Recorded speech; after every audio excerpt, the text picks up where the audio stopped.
नमस्कार आप सभी को। मैं नेहा दहिया त्रिदिशाएं क्लासेस के इस यूट्यूब प्लेटफॉर्म पर आप सभी का हार्दिक स्वागत करती हूं।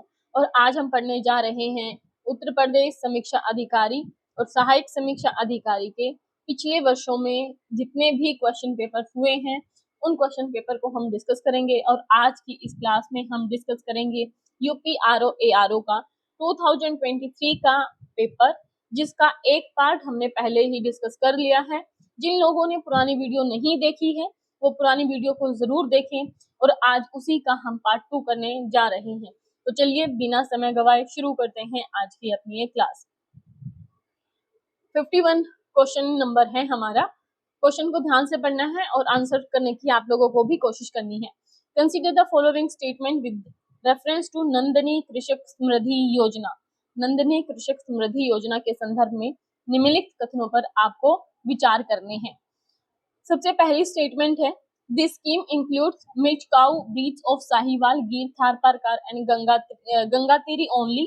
इस योजना में केवल साहिवाल, गिर, थारपारकर, गंगातीरी प्रजाति की दुधारू गायें ही सम्मिलित की गई थी। दूसरी स्टेटमेंट है, beneficiary must have at least 1 year of cattle rearing experience. लाभार्थी के पास गोपालन का काम कम से कम 1 साल का अनुभव होना चाहिए। इनमें से बताना है कौन सा सही होगा। क्या दोनों सही हैं या दोनों में से कोई भी सही नहीं है, ये आपको बताना है। तो अगर हम बात करें नंदनी कृषक समृद्धि योजना की, तो नंद बाबा दुग्ध मिशन के अंतर्गत गोवंशीय पशुओं में नस्ल सुधार और दुग्ध उत्पादकता में वृद्धि के लिए ये योजना शुरू की गई थी, जिसके तहत 25 दुधारू गायों की 35 इकाइयां स्थापित की जानी थी। दुधारू गायों में मुख्य तौर पर साहिवाल, गिर, थारपारकर और गंगातीरी प्रजाति की दुधारू गायें ही सम्मिलित की गई थी। ये उस योजना का मुख्य पार्ट था। इस योजना के तहत जो लाभार्थी है उसकी सबसे पहली कंडीशन ये थी कि उसे स्थायी निवासी होना जरूरी था। ठीक है, यानी परमानेंट रेजिडेंस उसका होना चाहिए। इसके अलावा जो गोपालन है या महिष पालन यानी गाय पालने का या भैंस पालने का कम से कम उसे 3 साल का अनुभव होना चाहिए। इसमें कहा 1 वर्ष, तो ये गलत है। उसको कितना होना चाहिए? कम से कम 3 साल का अनुभव होना चाहिए। और जिसका प्रमाण पत्र संबंधित जो मुख्य पशु चिकित्सा अधिकारी होगा उसके द्वारा दिया जाना चाहिए। साथ ही इसकी स्थापना के लिए आधा एकड़ भूमि और चारा उत्पादन के लिए कम से कम 1.5 एकड़ जमीन की जो उसकी खुद की हो या तो कम से कम 7 साल के लिए लीज पर ली गई हो, ऐसी इसकी शर्तें थी। तो आपको आंसर मिल गया होगा बी जो है, यानी कि केवल 2 ये गलत हो जाएगा। और केवल साहिवाल, गिर, थारपारकर और गंगातीरी प्रजातियां इसमें शामिल की गई हैं, तो आंसर केवल आपका हो जाएगा सी। बढ़ते हैं अगले क्वेश्चन पर। यहाँ पर पूछा है 15 bulbs each of 200 watt capacity in a silk yard tunnel are illuminated continuously for 24 hours, the consumption of electricity will be. एक सिल्क यार्ड सुरंग में 200 वाट क्षमता के 15 बल्ब लगातार 24 घंटे तक जलाए जाते हैं। उसमें से बताना बिजली की कितनी खपत होगी। यहाँ पर है कंजम्पशन, बताना है आपको कितना होगा। तो ऑप्शन है ए 71 यूनिट, बी 72 यूनिट, सी 73 यूनिट या डी इनमें से कोई भी नहीं, नन ऑफ द अबव। आप लोगों को पता होगा कि एक बल्ब जलाने पर या कुल विद्युत की जो खपत होती है, कंजप्शन की जब हम बात करते हैं तो कैसे पता चलता है? तो जितना भी आपकी वोट की क्षमता है, यानी वोट इंटू आर की, वोट इंटू आर, जितने भी वाट क्षमता की आपकी बिजली जल रही है और जितने घंटे तक जल रही है, उसको अगर हम 1000 से डिवाइड कर देते हैं तो आपकी 1 यूनिट आ जाती है। यहाँ पर बात कर रहे हैं 200 वाट क्षमता का एक बल्ब लगाया जाता है और उसे 24 घंटे तक जलाया जाता है। तो 200 इंटू आपका हो जाएगा 24, डिवाइड बाई करना है आपको 1000 से, काट पीट करके जो आंसर आएगा वो होगा 4.8 यूनिट। यानी एक बल्ब की जो क्षमता रहेगी वो कितनी आ रही है? 4.8 यूनिट है। अब पूछ रहा है 15 बल्ब का कितना होगा, तो मल्टीप्लाई जब हम कर देते हैं इसको 4.8 इंटू 15, तो आंसर आपका हो जाता है 15 8 120, 12 15 चौके 60 और इसमें 12 जोड़ने के बाद 72.0, दैट मीन 72 यूनिट। आंसर होगा बी। बढ़ते हैं अगले क्वेश्चन पर। Consider the following Mughal emperor and arrange them in chronological order. निम्नलिखित मुगल शासकों पर विचार कीजिए और उनको कालक्रम के अनुसार व्यवस्थित कीजिए। पहला है फर्रुखसियर, दूसरा है जहांदार शाह, तीसरा है बहादुर शाह और चौथा है मोहम्मद शाह। इसमें इनको क्रम के हिसाब से सेट करना है और बताना है पहले, दूसरे, तीसरे नंबर पर कौन था। तो यहाँ पर जिस बहादुर शाह का नाम लिखा गया है वो बात हो रही बहादुर शाह प्रथम के बारे में, जो कि तत्कालीन जो औरंगजेब थे 1707 में जब उनकी डेथ होती है, तो 1707 से लेकर के 1712 के बीच में जो राजा बनता है, अब बादशाह बनता है, वो है बहादुर शाह। तो सबसे पहले बहादुर शाह होगा, उसके बाद में आते हैं जहांदार शाह, जो 1712 से लेकर के 1713 तक रूल किया इन्होंने। फिर आते हैं फ्रुक्सियर, फ्रुक्सियर 1713 से लेकर के 1719 तक रहेंगे। और सबसे लास्ट में है मोहम्मद शाह, जो 1719 से लेकर के 1748 तक रहेंगे। तो आपका जो आंसर होगा सबसे पहले नंबर 3, फिर 2, फिर 1 और फिर 4, 3, 2, 1, 4। तो ए आंसर जो है आपका सही होगा। बढ़ते हैं अगले क्वेश्चन पर। Match list with second list and choose the correct answer using the code given below. एक लिस्ट दे रखी है इधर और एक इधर, इनमें से आपको बताना है।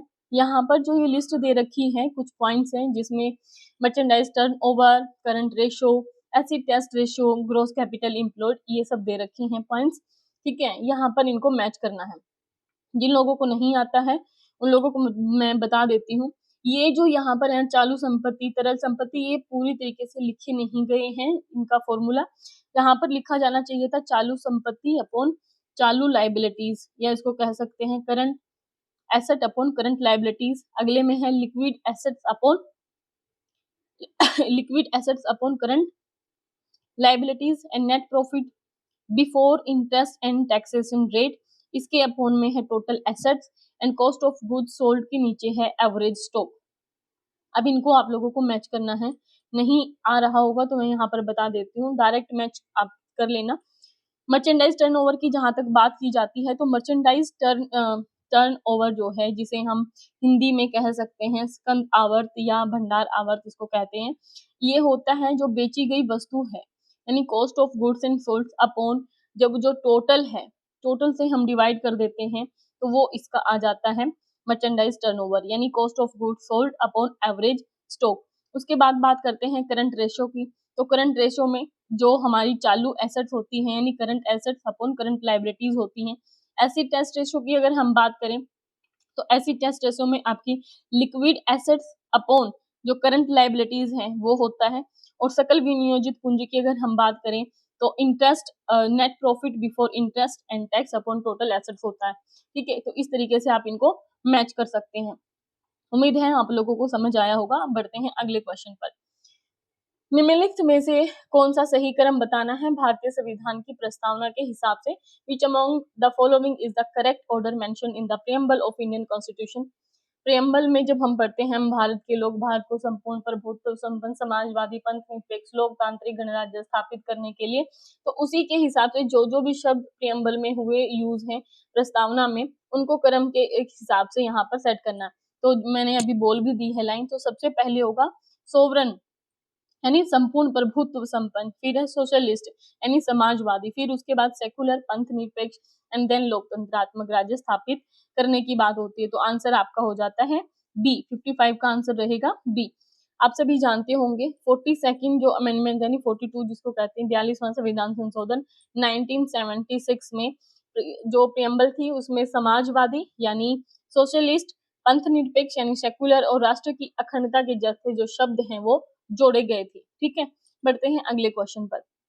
विच statement is correct about Panchayati Raj. तो पंचायती राज के बारे में बताना है कौन सी स्टेटमेंट सही होंगी। पहला है द पंचायत समिति and zila parishad are constituted with directly elected members. Panchayat समिति और जिला परिषद प्रत्यक्ष निर्वाचित सदस्यों से गठित होते हैं। सेकंड स्टेटमेंट है minimum age is 18 years to contest the election at the panchayat level. Panchayat स्तर पर चुनाव लड़ने की न्यूनतम जो आयु है वो 18 वर्ष है। सी स्टेटमेंट है election of the Panchayati Raj institution is conducted under the supervision of state election commission. Panchayati Raj संस्थाओं का चुनाव राज्य चुनाव आयोग के पर्यवेक्षण में होता है, या डी इनमें से कोई नहीं। तो सबसे पहले बात कर लेते हैं सी पॉइंट की, यानी election of Panchayati Raj institution is conducted under the supervision of state election commission. तो ये बिल्कुल सही बात है, क्योंकि जो चुनावी प्रक्रियाओं की तैयारी, देखरेख, निर्देशन या मतदाता सूची तैयार करना, उन पर नियंत्रण और पंचायत के सभी चुनाव को संपन्न कराने की जो पावर है वो स्टेट इलेक्शन कमीशन के पास में होती है, यानी राज्य निर्वाचन आयोग में निहित होती है। ठीक है, तो सी आपका सही हो गया। अब बात कर लेते हैं, आंसर तो आपका निकल गया कौन सा कथन सही है, तो सी। अब बी की और ए की भी बात कर लेते हैं। तो मिनिमम जो एज है पंचायत स्तर पर चुनाव लड़ने की, वो आर्टिकल 243 के अनुसार 21 साल मिनिमम आयु निर्धारित की गई है, यानी अनुच्छेद 243 के अनुसार पंचायत का सदस्य बनने के लिए न्यूनतम आयु 21 वर्ष होनी चाहिए। फिर है ए पॉइंट में पंचायत समिति और जिला परिषद की बात कर रहे हैं। तो गांव माध्यमिक जो स्तर पर है और जिला स्तर पर पंचायत के सभी सदस्य हैं वो लोगों के द्वारा सीधे चुने जाएंगे, ऐसा कहा गया है।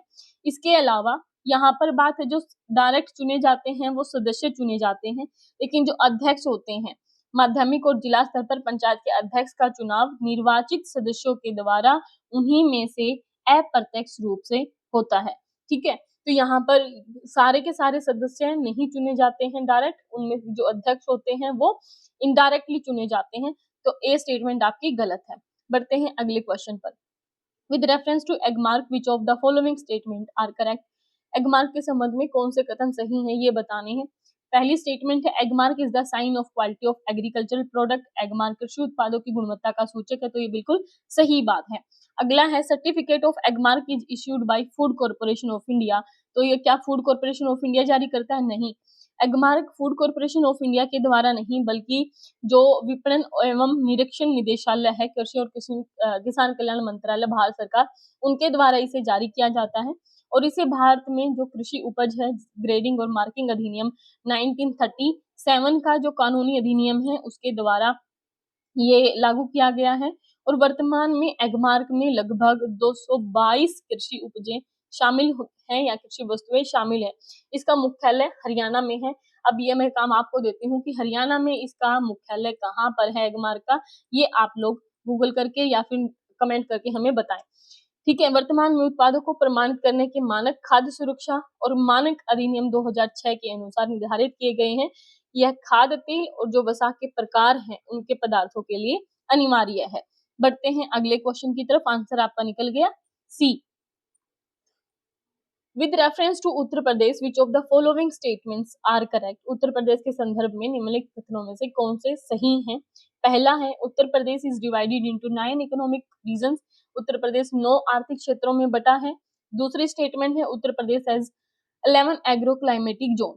तो नो इकोनॉमिक जोन या नो इकोनॉमिक रीजन उत्तर प्रदेश में नहीं है, बल्कि कितने हैं, केवल 4 उत्तर प्रदेश में आर्थिक क्षेत्र हैं, जिसमें से जो पूर्वी आर्थिक क्षेत्र है उसमें 28 जिले, पश्चिम में 30 जिले, और जो केंद्रीय आर्थिक क्षेत्र है उसमें 10 जिले, और बुंदेलखंड आर्थिक क्षेत्र में 7 जिले शामिल हैं। अब बात करते हैं उत्तर प्रदेश में 11 कृषि जलवायु क्षेत्र तो नहीं, कितने हैं, केवल 9 कृषि जलवायु क्षेत्र यूपी में पाए जाते हैं। तो ना तो आपका पहली स्टेटमेंट सही है और ना ही दूसरी, तो आंसर होगा B, neither one nor two. अगले क्वेश्चन पर चलते हैं। Consider the following statements. निम्नलिखित कथनों पर विचार करें। पहली स्टेटमेंट है Moradabad is renowned for copper work and has carved a niche for itself in the handicraft industry throughout the world। Moradabad तांबे के काम के लिए प्रसिद्ध है और उसने दुनिया भर में हस्तशिल्प उद्योग में अपनी एक अलग पहचान बनाई है। दूसरी स्टेटमेंट है मुरादाबाद स्पेशल इकोनॉमिक जोन यानी SEZ is the first SEZ in northern India developed by Uttar Pradesh government. Moradabad विशेष आर्थिक क्षेत्र उत्तर भारत में उत्तर प्रदेश सरकार के द्वारा विकसित होने वाला पहला सेज है। तो बताना है कौन सी स्टेटमेंट सही है, या दोनों है या दोनों में से कोई भी नहीं है, ये आपको बताना है। तो मुरादाबाद तांबे के लिए नहीं, बल्कि मुरादाबाद पीतल नगरी के नाम से जाना जाता है। ठीक है, तो तांबे के लिए नहीं बल्कि ये पीतल उद्योग के लिए पूरी दुनिया में प्रसिद्ध है। यहाँ पर पीतल की ढलाई और नक्काशी का काम आजादी से भी बहुत पहले से चल रहा है। धातु हस्तशिल्प निर्यात की बदौलत ही जो मुरादाबाद है वो वर्ल्ड के मानचित्र पर पीतल नगरी के नाम से जाना जाता है। और मुरादाबाद विशेष आर्थिक क्षेत्र यानी सेज जो है वो उत्तर भारत में उत्तर प्रदेश सरकार के द्वारा विकसित किया गया पहला सेज है, जिसकी अध्यक्षता विकास आयुक्त नोएडा करते हैं और स्थायी रूप से सहायक विकास आयुक्त के द्वारा भी इसे शासित किया जाता है।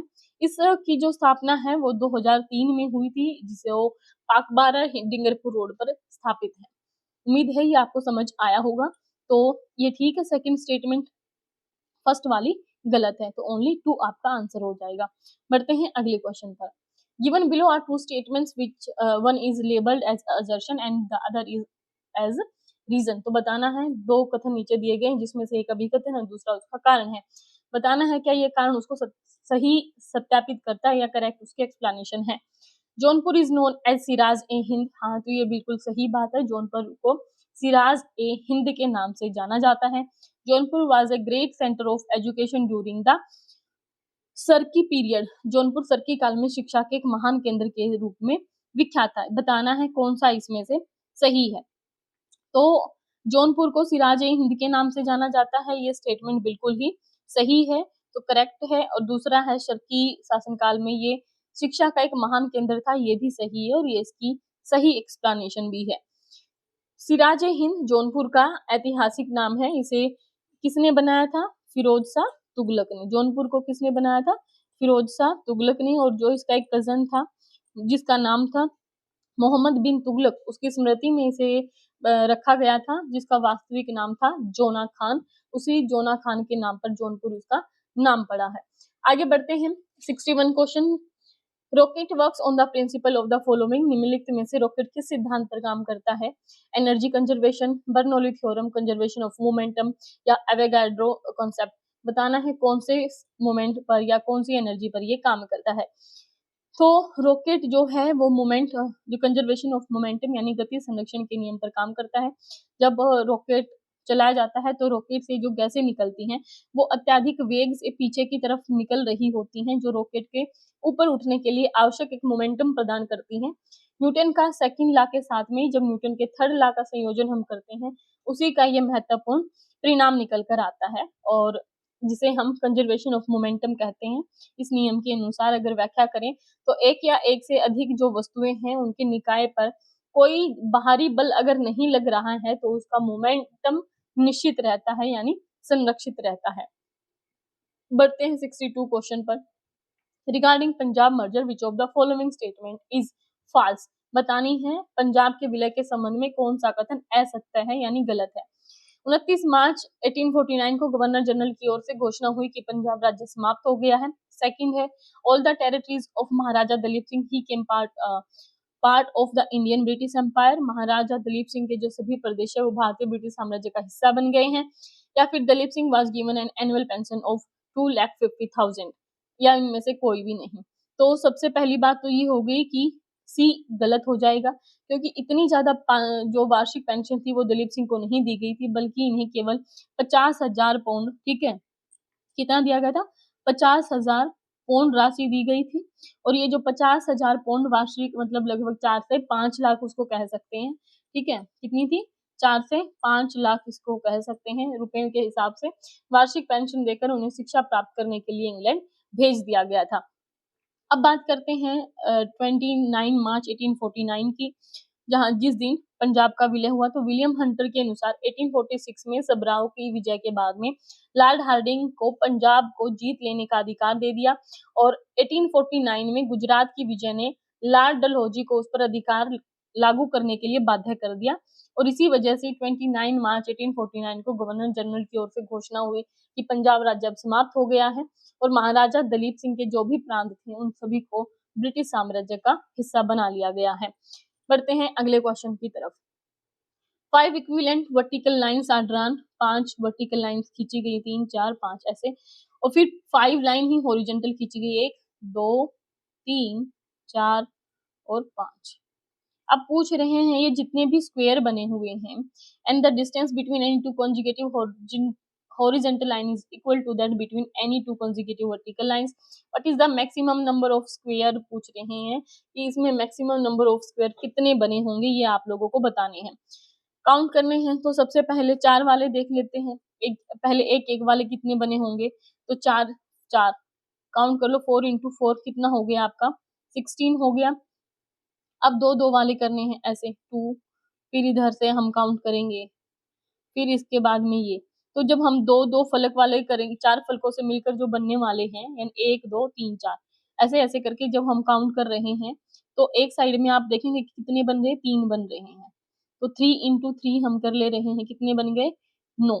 फिर 9 को जोड़ करके कितने बन रहे हैं, यानी अब की बार में हम थोड़े बड़े लेवल पर करेंगे इसको, जिसमें 9 फलक शामिल होंगे, ये वाले, ठीक है। पेन चेंज कर लेते हैं। ताकि आसानी से आपको समझ में। अब 9 वाले हमें काउंट करने हैं, तो 1 2 3 1 2 3 1 2 3 9 हो गए। फिर इसको हम ऐसे करेंगे तो ये कितने बन रहे हैं, 2 2 बन रहे हैं दोनों साइड में, तो 2 इंटू 2 कर देंगे, कितने हो गए 4। अब 16 मिला करके ये जो पूरा है वो बन गया आपका 1। ठीक है, अब इन सबको जोड़ लेना है, 16 प्लस 9 प्लस 4 प्लस 1 मिला करके कितना होता है 25 और 4 29 और 1 30, टोटल मिला करके कितने हुए 30। ये आपका सही आंसर होगा। अब बढ़ते हैं अगले क्वेश्चन की तरफ। अगला क्वेश्चन है हमारा, with reference to 69th national film awards for 2021 which of the following statements are correct. 69वां जो राष्ट्रीय फिल्म पुरस्कार था उसके संदर्भ में कौन से कथन सही हैं ये बताने हैं। RRR and Gangubai Kathiawadi bagged 5 and 6 national award respectively। RRR और गंगूबाई काठियावाड़ी को क्रम से 5 और 6 राष्ट्रीय पुरस्कार मिले। ये करंट अफेयर का क्वेश्चन है। एंड सेकंड स्टेटमेंट है, rocketry the Nambi effect won the best feature film award. तो ये बिल्कुल सही है, सेकंड स्टेटमेंट आपकी सही है कि 69वां जब राष्ट्रीय फिल्म पुरस्कार दिया गया सूचना एवं प्रसारण मंत्रालय भारत सरकार के द्वारा, जो अगस्त 2023 को घोषित किए गए थे, जिसमें rocket the Nambi effect Hindi को सर्वश्रेष्ठ फीचर फिल्म घोषित किया गया था, जिसका निर्देशन किया था आर माधव ने। और 68वें फिल्म फेयर अवार्ड में, ये तो था 69 का, 68 जब था इससे पिछले वाला था, उसमें जो सर्वश्रेष्ठ फिल्म का अवार्ड है वो गंगूबाई काठियावाड़ी को दिया गया था। तो केवल 2 स्टेटमेंट है आपकी सही होगी, पहली स्टेटमेंट गलत है। अगले क्वेश्चन पर चलते हैं। In reference to the Mangalyaan launched by ISRO consider the following statement. ISRO के द्वारा लॉन्च किया गया मंगलयान, उसके संदर्भ में बताना है कौन से कथन सही है। It is called as Mars orbiter mission, MOM के नाम से भी इसे जानते हैं, MOM। It was launched on November 2013, इसे नवंबर 2013 में लॉन्च किया गया था। तो ये भी जो कथन है आपका सही है, क्योंकि इसकी जो एग्जैक्ट डेट थी वो थी 5 नवंबर 2013, 5 नवंबर 2013। और मंगल पर पहुंचने वाला जो इसरो था वो रोस्कोमोस यानी जो रूस का है, नासा जो अमेरिका की एजेंसी, और यूरोपीय अंतरिक्ष एजेंसी यानी EU के बाद में वो कक्षा में पहुंचने वाली चौथी अंतरिक्ष एजेंसी थी। और इसे कब भेजा गया, 2013 में, पहुंचा कब था 2014 में, 24 सितंबर 2014 से ही ये MOM यानी मार्स ऑर्बिटर मिशन मंगल की परिक्रमा कर रहा है। बढ़ते हैं अगले क्वेश्चन पर, जल्दी जल्दी करते हैं, क्वेश्चन बहुत सारे हैं। Which of the following statements are correct, कौन सी इसमें से सही है। ITC means the credit of input tax on supplies of goods and services और both received by a registered person. ITC का मतलब होता है किसी पंजीकृत व्यक्ति के द्वारा प्राप्त वस्तुओं और सेवाओं या फिर दोनों की आपूर्ति पर इनपुट टैक्स क्रेडिट। तो ये बिल्कुल सही स्टेटमेंट है। इलिजिबिलिटी क्या है ITC की, विच में B as under taxable supply, non taxable supply, zero rated supply. यानी ITC की पात्रता या तो कर योग्य आपूर्ति होती या गैर कर योग्य आपूर्ति या शून्य रेटेड आपूर्ति। तो ITC की एलिजिबिलिटी केवल कर योग्य सप्लाई जो होती है, यानी अंडर टैक्सेबल सप्लाई वही होती है, बाकी ये दोनों चीज इसमें शामिल नहीं होती। तो सेकंड स्टेटमेंट गलत हो गई, केवल आपकी पहली स्टेटमेंट सही है। बढ़ते हैं अगले क्वेश्चन पर। निम्नलिखित में से कौन से कथन गलत है पूछा है, गलत बताने हैं आपको। Part 3 on fundamental rights of constitution is based upon bill of rights of the USA। मौलिक अधिकार पर संविधान का भाग 3 USA के बिल ऑफ राइट्स पर आधारित है। तो ये स्टेटमेंट एकदम सही। सेकेंड स्टेटमेंट है, right to die is a fundamental right under article 21 of the constitution. संविधान के अनुच्छेद 21 के अंतर्गत मृत्यु का अधिकार मूलभूत अधिकार है। तो ये बिल्कुल गलत बात है। हमारे यहाँ पर जीवन का अधिकार की बात तो है, लेकिन मरने का अधिकार नहीं दिया गया है। तो स्टेटमेंट होगी आपकी गलत। नेक्स्ट स्टेटमेंट है, Indian constitution is a complete federal constitution. Complete federal, भारतीय संविधान एक पूर्ण संघीय संविधान है। तो ये बिल्कुल गलत है। भारत का संविधान संघीय भी है और एकात्मक दोनों।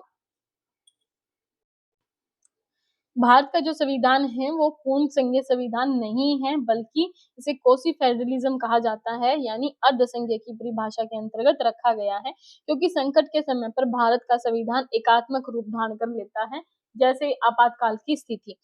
नेक्स्ट स्टेटमेंट है, fundamental right can be removed under the Indian constitution. भारतीय संविधान के अनुसार मूलभूत अधिकारों को हटाया जा सकता है।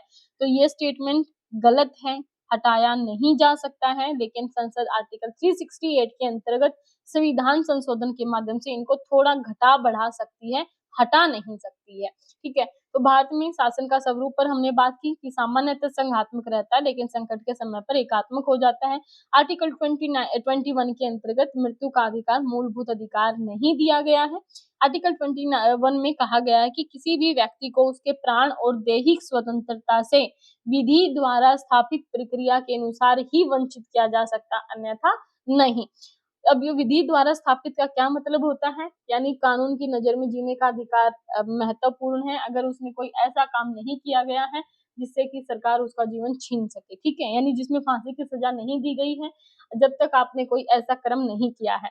आर्टिकल 21 में मुख्य तौर पर मानवीय प्रतिष्ठा के साथ जीने का अधिकार, जीवन रक्षा का अधिकार, निजता का अधिकार यानी जिसे हम प्राइवेसी कहते हैं, स्वास्थ्य का अधिकार, ये सारे अधिकार शामिल है और एक मुख्य तौर पर इसमें एजुकेशन का भी राइट शामिल है। तो कौन से गलत है ये पूछा है, तो बी, सी और डी गलत स्टेटमेंट है। बढ़ते हैं अगले क्वेश्चन पर। अब आपको कमेंट में करके बताना है भाग 3 में मौलिक अधिकारों से संबंधित अनुच्छेद कितने से कितने तक दिए गए हैं। अगले क्वेश्चन पर बढ़ते हैं 68 पे। Match list with two choose the correct answer using code given below. राज्य ललित कला अकादमी और उनकी स्थापना के वर्ष यहाँ पर दिए गए हैं। उत्तर प्रदेश संगीत नाटक अकादमी जो लखनऊ में है, भारतीय हिंदू नाट्य अकादमी ये भी लखनऊ में है और अयोध्या शोध संस्थान जो अयोध्या में ही है। इनका सही स्थापना वर्ष के हिसाब से मैच करना है। तो सबसे पहले राज्य ललित कला अकादमी जो लखनऊ में है, इसकी बात करें, यहाँ पर मैं लिख देती हूँ, यहाँ लखनऊ। इसकी जो स्थापना हुई थी वो सबसे पहले हुई थी 1962 में। इसके बाद ही उत्तर प्रदेश संगीत नाटक अकादमी जो लखनऊ में है वो स्थापित हुई 1963 में। फिर भारतीय हिंदू नाट्य अकादमी ये भी लखनऊ में है जिसकी स्थापना 1975 में हुई और सबसे लास्ट में अयोध्या शोध संस्थान जो अयोध्या में है 1986 में स्थापित हुआ। बढ़ते हैं अगले क्वेश्चन की तरफ में। यहाँ पर दो स्टेटमेंट दी गई है जिसमें से एक असर्शन है, दूसरा रीजन है। आपको बताना है कि क्या ये दोनों सही हैं और एक दूसरे की सही एक्सप्लेनेशन करते हैं। The constitution vest the executive power of the union in the president of India. संविधान संघ की कार्यपालिका शक्ति भारत के राष्ट्रपति में निहित करता है। ये सही है या नहीं है ये बताना है। दूसरा रीजन दिया गया, the president of India is the constitutional head of the state. Constitutional head of the state, Bharat का राष्ट्रपति राज्य का संवैधानिक प्रमुख होता है। तो भारत का राष्ट्रपति नहीं, भारत का राज्यपाल राज्य का संवैधानिक प्रमुख होता है। तो सेकंड स्टेटमेंट तो हो गई आपकी गलत। ठीक है, आर्टिकल 154 में ये व्यवस्था की गई है, ये प्रावधान है कि राज्य के कार्यपालिका शक्ति राज्यपाल में निहित होगी और वह इस शक्ति का प्रयोग या तो स्वयं या अपने अधीनस्थ अधिकारियों के द्वारा करेगा। अब बात कर लेते हैं constitutional vest the executive power of the union in the president of India. तो आर्टिकल 53 में कहा गया है कि यानी अनुच्छेद 53 कहता है कि संघ की कार्यपालिका शक्ति भारत के राष्ट्रपति में निहित होगी। ठीक है, तो जिसका प्रयोग वह तो खुद करेगा या तो अपने अधिकारियों के द्वारा करेगा। तो आपके केवल अजर्शन ठीक है, रीजन गलत हो गया है। A is true but R is false. अगले क्वेश्चन पर चलते हैं। अगला क्वेश्चन है with reference to Victoria Falls in Africa which of the following statements are correct. Africa में विक्टोरिया जलप्रपात के संदर्भ में बताना है कौन सा कथन सही है।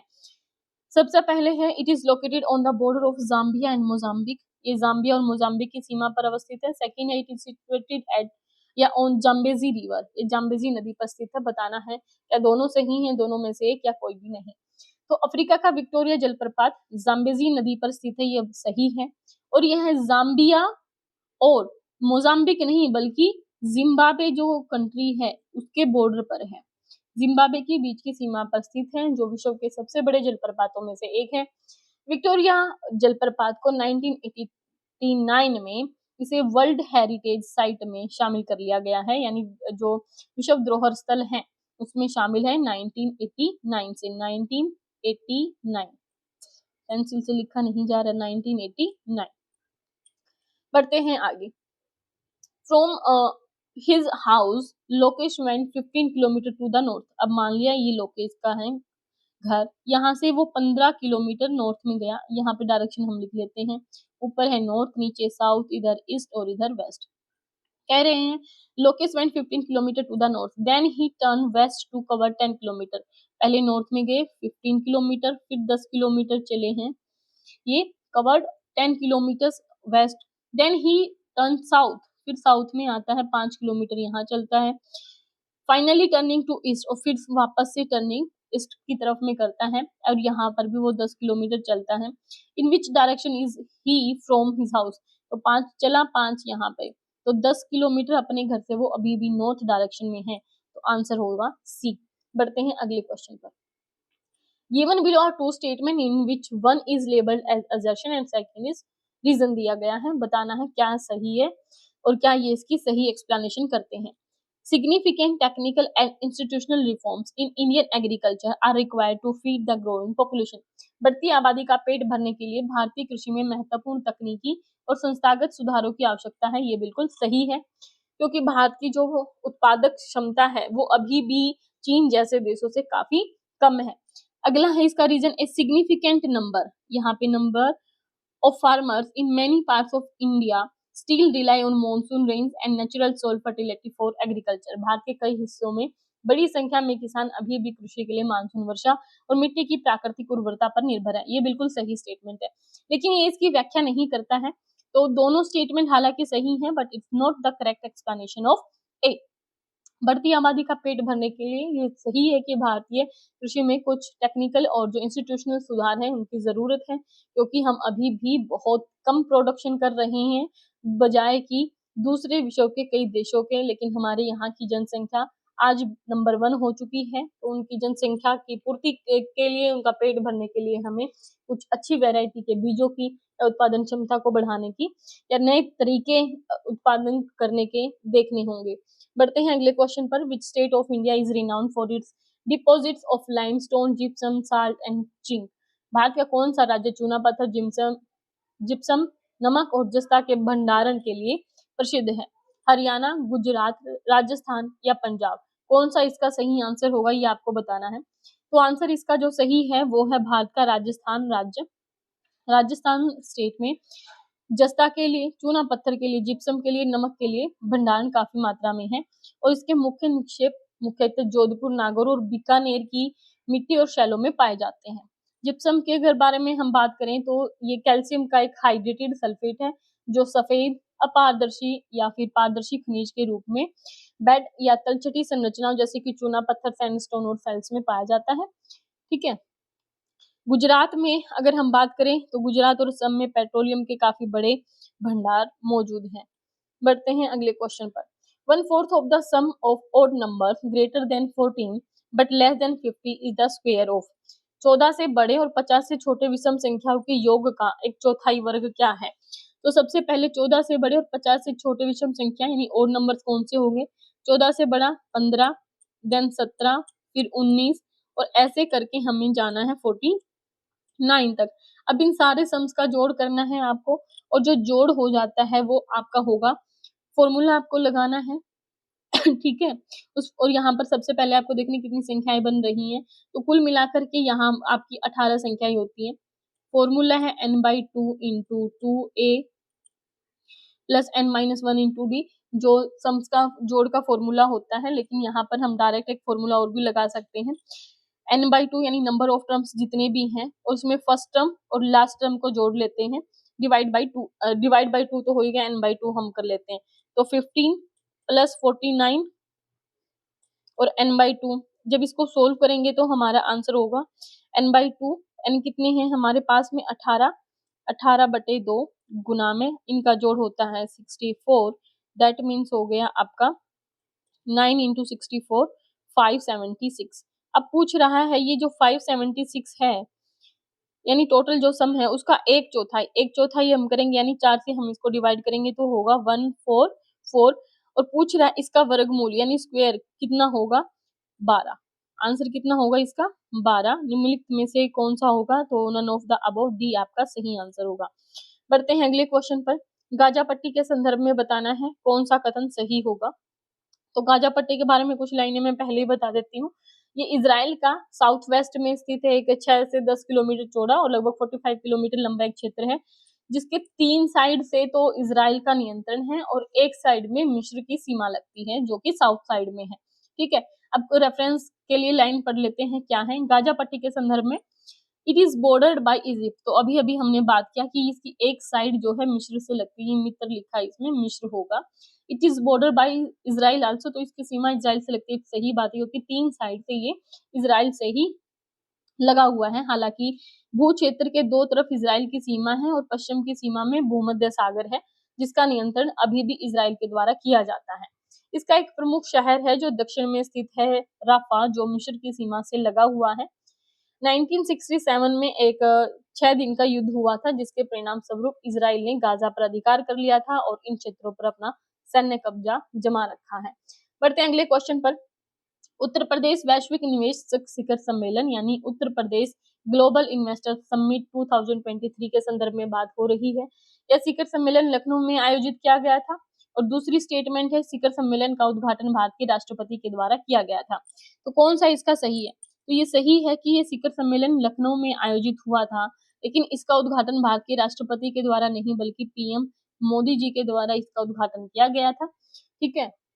इसके साथ ही प्रधानमंत्री ने वहां पर ग्लोबल ट्रेड शो और इन्वेस्टर यूपी 2.0 का भी उद्घाटन किया था और इसका आयोजन फरवरी 2023 में हुआ था। फेब 2023 के दौरान इसका सम्मेलन हुआ था। यह उत्तर प्रदेश सरकार का एक प्रमुख निवेश शिखर सम्मेलन है, जिसमें बहुत सारे नीति निर्माता, उद्योग जगत के प्रतिनिधि, शिक्षाविद, थिंक टैंकर सब लोगों को एक मंच प्रदान किया जाता है।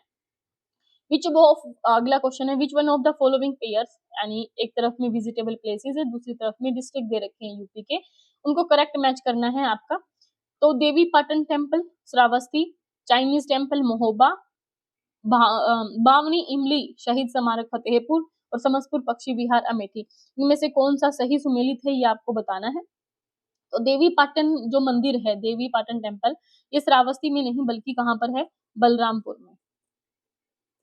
नेक्स्ट है Chinese temple, Chinese temple Mahoba, Mahoba में ना होकर के ये है कुशीनगर में, कुशीनगर। ठीक है। अगला है बावनी इमली शहीद स्मारक फतेहपुर, ये बिल्कुल सही है। समस्तपुर पक्षी विहार अमेठी में नहीं बल्कि ये रायबरेली में है। ठीक है। अगले क्वेश्चन पर चलते हैं, which one of the following birds in India, या हेडक्वार्टर उनके दे रखे हैं, कौन सा एक मैच करता है और कौन सा नहीं, ये आपको बताना है। तो कॉफी बोर्ड हैदराबाद में है, टी बोर्ड कोलकाता में, स्पाइस बोर्ड कोची में है और रबर बोर्ड कोट्टयम में। कौन सा सही है ये बताना है।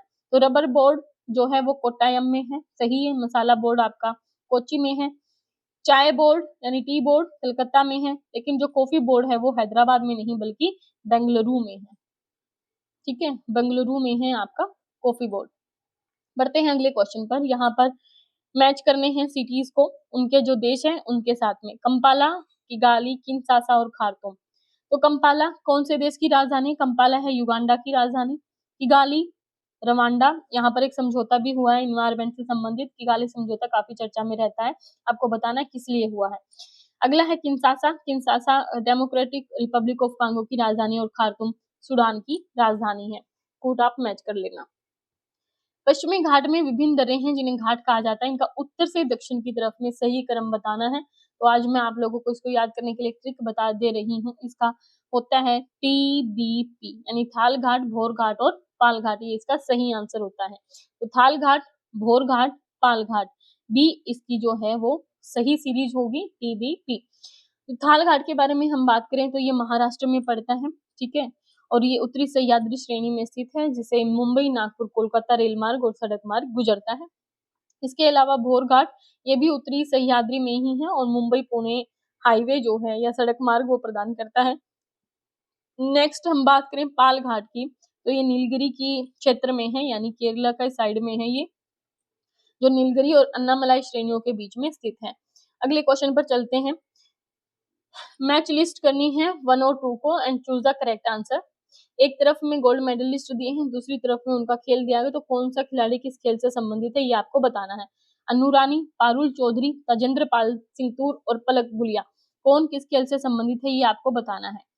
अनु रानी के बारे में हम बात करें तो ये भाला फेंक यानी जेवलिन थ्रो से संबंधित है। पारुल चौधरी 5000 मीटर दौड़ से संबंधित है। तजेंद्र सिंह तूर ये गोला फेंक से संबंधित है, शॉटपुट से संबंधित है। और पलक गुलिया 10 मीटर एयर पिस्टल से संबंधित है। ठीक है, अनु रानी भाला फेंक, पारुल चौधरी 5000 मीटर दौड़, तजेंद्र सिंह तूर ये गोला फेंक यानी शॉटपुट और पलक गुलिया 10 मीटर एयर पिस्टल से संबंधित है। In a group of 25 people, 12 read French, 15 read English, while 6 of them read none of these. How many of them read French and English both? इनमें से कितने ऐसे हैं जो लोग फ्रेंच और इंग्लिश दोनों पढ़ते हैं? तो यहाँ पर 12 लोग फ्रेंच पढ़ते हैं, तो 12 लोग फ्रेंच पढ़ते हैं, तो 25 में से कितने लोग नहीं पढ़ते हैं? 13 लोग। 15 लोग इंग्लिश पढ़ते हैं, तो कितने नहीं पढ़ते हैं? कितने लोग बचे आपके? 10 लोग। और उनमें से 6 ऐसे हैं जो दोनों को नहीं पढ़ते हैं। तो सपोज करो ये एक 25 मेंबर्स का एक ग्रुप है, जिसमें से 13 लोग जो हैं आपके ये फ्रेंच नहीं पढ़ते हैं, नोट वाले शामिल हैं, और ये यहाँ पर आपके हैं जो इंग्लिश नहीं पढ़ते हैं, 10 लोग शामिल हैं। तो 13 मान लिया यहाँ पर है, टोटल मिलाकर ये पूरा 13 का है, और इसमें से 6 लोग ऐसे हैं जो कोई भी लैंग्वेज नहीं पढ़ते हैं। तो कितने हैं यहाँ पर? 7 7 और 6 13 और 6 और 4 10। ये एक ग्रुप बन गया है। तो 4 लोग ऐसे हैं जो ना इंग्लिश पढ़, यहाँ पर 15 लोग अंग्रेजी पढ़ते हैं, 10 नहीं पढ़ते हैं। तो 4 लोग ऐसे हैं जो इंग्लिश नहीं पढ़ रहे हैं, 7 लोग ऐसे हैं जो फ्रेंच नहीं पढ़ रहे, और 6 लोग ऐसे हैं जो कुछ भी नहीं पढ़ रहे हैं। तो पूछ रहे हैं इनमें से कितने लोग ऐसे हैं जो फ्रेंच और इंग्लिश दोनों पढ़ते हैं। सपोज अगर इन सबको मैं घटा देती हूँ 25 में से, तो अपने आप वो लोग आ जाएंगे जो कोई ना कोई लैंग्वेज पढ़ते हैं, यानी फ्रेंच और इंग्लिश दोनों पढ़ते हैं। टोटल है 25 माइनस हमें करना है 7 प्लस 6 प्लस 4, यानी कि जो ये कुछ भी नहीं पढ़ रहे हैं, इनको अगर मैं हटा दूं तो बाकी का जो एरिया है उसमें वो लोग आ जाते हैं जो फ्रेंच और इंग्लिश पढ़ रहे हैं। तो 25 माइनस 7 और 6 13 और 4 17, कितने लोग बच गए? 8 आपका जो है सही आंसर हो जाएगा, जो कि बी का ऑप्शन होगा 8। बढ़ते हैं अगले क्वेश्चन की तरफ। अगला क्वेश्चन है, यहाँ पर एक तरफ में दे रखे हैं मैच करनी है सीरीज, प्रोडक्ट दे रखे हैं, दूसरी तरफ में जिला दे रखा है, कौन सा प्रोडक्ट किस जिले में पाया जाता है। पहला है काला नमक, दूसरा देसी घी, तीसरा है आंवला और चौथा है केला फाइबर। इधर है प्रतापगढ़, कुशीनगर, सिद्धार्थनगर और उड़िया। तो कौन सी प्रोडक्ट किस जिले का है ये बताना है। सबसे पहले काला नमक चावल को देखते हैं, तो काला नमक चावल सिद्धार्थनगर में है, देसी घी प्रसिद्ध है उड़िया का, आंवला प्रतापगढ़ और केला फाइबर जो है वो कुशीनगर का प्रमुख है। अब पूट आप मैच कर लेना। बढ़ते हैं अगले क्वेश्चन पर। तुलसीदास के संबंध में बताना है कौन सा कथन सही है।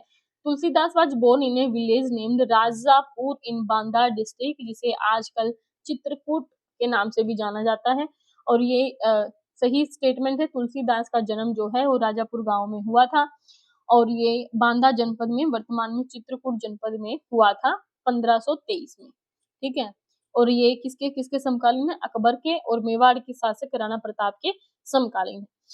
His wives name was Gitavali, ये बिल्कुल गलत बात है, इनकी वाइफ का नाम गीतावली नहीं बल्कि रत्नावली था। क्या था? रत्नावली, इनकी वाइफ का नाम था। इनके पिता का नाम था आत्माराम शुक्ल दुबे और माता का नाम था तुलसीबाई।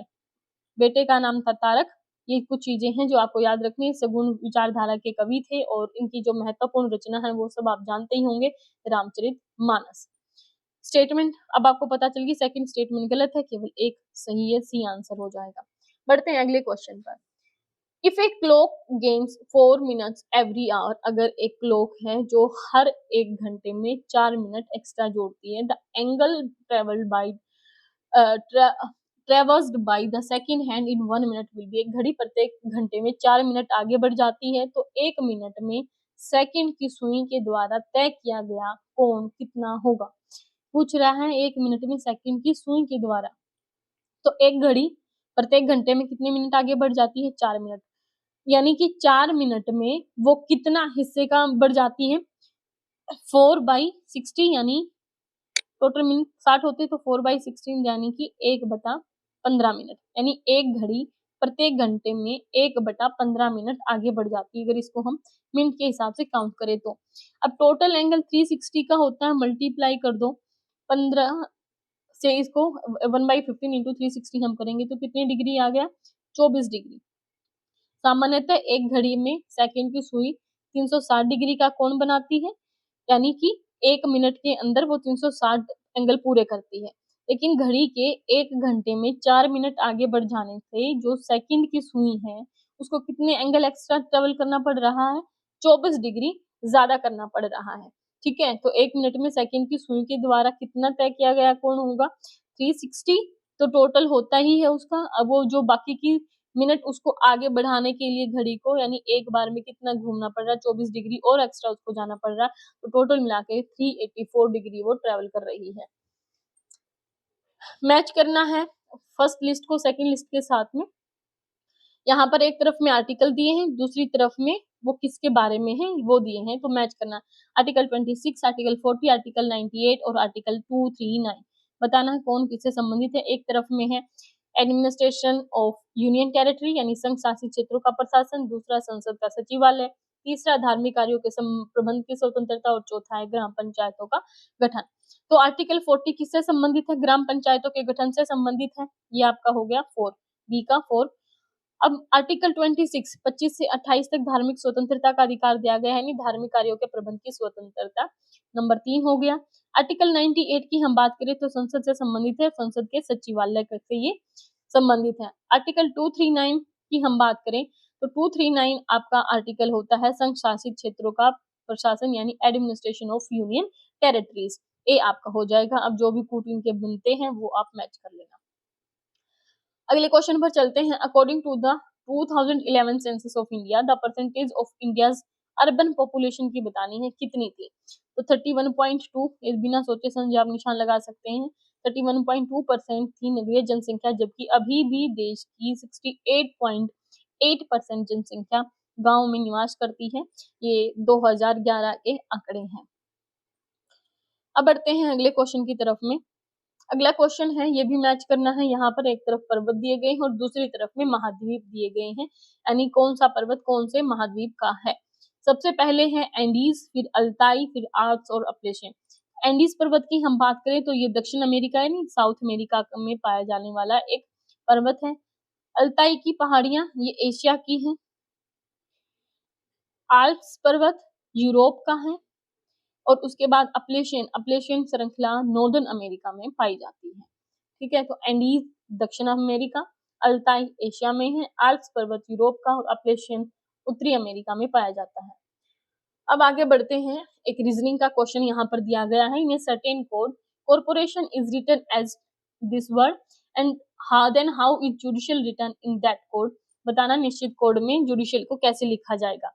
तो कॉर्पोरेशन जो शब्द CORPORATIONS 4 4 और 4, इसको 4 टुकड़ों में बांट दिया है। ठीक है, पेन चेंज कर लेते हैं। इसको 4 टुकड़ों में बांट दिया। अब इसको रिवर्स पे लिखना, PROC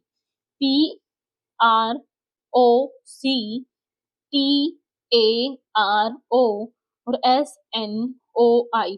क्या ये यही लिखा हुआ है जो यहाँ पर है। ठीक इसी तरीके से जुडिशियल को जो शब्द GUDICIAL, अब इसको भी 4 हिस्सों में हमने डिवाइड कर दिया और इसको उल्टा लिखना है IDUJ LAIC आपका सही आंसर हो जाएगा। बढ़ते हैं अगले क्वेश्चन पर। 90 में हम पहुंच गए हैं। Given below are two statements in which one is labeled as assertion and second उसका रीजन है बताना है क्या ये सही है। The Bengal British Indian Society was founded in 1843 as a result of George Thompson effort। Bengal British Indian society की स्थापना 1843 ईस्वी में जॉर्ज थॉमसन के प्रयासों का परिणाम थी। क्या ये सही स्टेटमेंट है, तो हाँ ये सही स्टेटमेंट है। रीजन अगला दे रखा है इसका, George Thompson was brought out from England by Dwarkanath Tagore to organize the political movement। George Thompson को द्वारकानाथ टैगोर इंग्लैंड से भारत राजनीतिक आंदोलन संगठित करने के लिए लाए थे। तो क्या ये सही स्टेटमेंट है, तो ये भी सही स्टेटमेंट है ये, और ये इसकी करेक्ट एक्सप्लेनेशन भी करता है। बंगाल ब्रिटिश इंडियन सोसाइटी की हम बात करें तो 1843 में जॉर्ज थॉमसन, द्वारकानाथ टैगोर और चंद्रमोहन चटर्जी, इसके अलावा एक पी मैत्रा के संयुक्त थे जो जिनके संयुक्त प्रयासों से इसका निर्माण हुआ था। इसकी स्थापना जॉर्ज थॉमसन की सलाह पर ही की गई थी, जिन्हें द्वारकानाथ टैगोर जी इंग्लैंड से भारत लाए थे और उनका मुख्य उद्देश्य था बंगाल में उदार राजनीति की स्थापना करना। इसीलिए कथन और कारण दोनों सही हैं और इसकी सही एक्सप्लेनेशन है। यहाँ पर एक दिया गया है missing number in the following figure, बताना है अज्ञात संख्या कौन सी होगी। 3, 5, 8, 13, 20। तो यहाँ पर पूछ रहा है यहाँ पर क्या आएगा। तो आप लोग देखेंगे तो 3 में यहाँ पर 2 जोड़ा तो 5 बन गया, 5 में 3 जोड़ा तो 8 हो गया, 8 में 5 जोड़ा तो 13 हो गया और 13 में 7 जोड़ा तो 20 हो गया। अभाज्य संख्याएं जुड़ रही हैं 2, 3, 5, 7। अगली कौन सी होगी? 7 के बाद में कितना जोड़ सकते हैं हम? 9, 9 तो अभाज्य नहीं है, कितना होगा? 11। तो 20 में 11 जोड़ा तो कितना आ जाएगा? 31 आपका सही आंसर हो जाएगा। बढ़ते हैं अगले क्वेश्चन पर। Consider the following statement with reference to national book fair. राष्ट्रीय पुस्तक मेला के संदर्भ में बताना है। फर्स्ट स्टेटमेंट है it was organised at Lucknow from September 22 to October 2, 2023। क्या ये सही है? अगला है it was organised by government of India. इसका आयोजन भारत सरकार के द्वारा किया गया था। तो ऐसा नहीं है, ये गलत हो गया।